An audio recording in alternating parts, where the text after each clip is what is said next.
उजाडू दे आज साकड हे माग, होऊ दे पहाट नवी.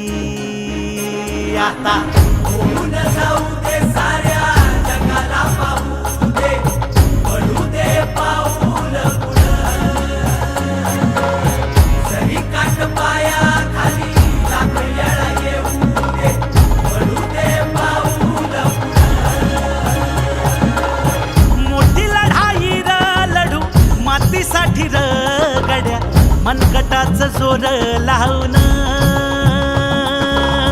दाटला जरी अंधार एकजूट होऊ आज, दिवा देऊ तेज धावून. तू आभाळ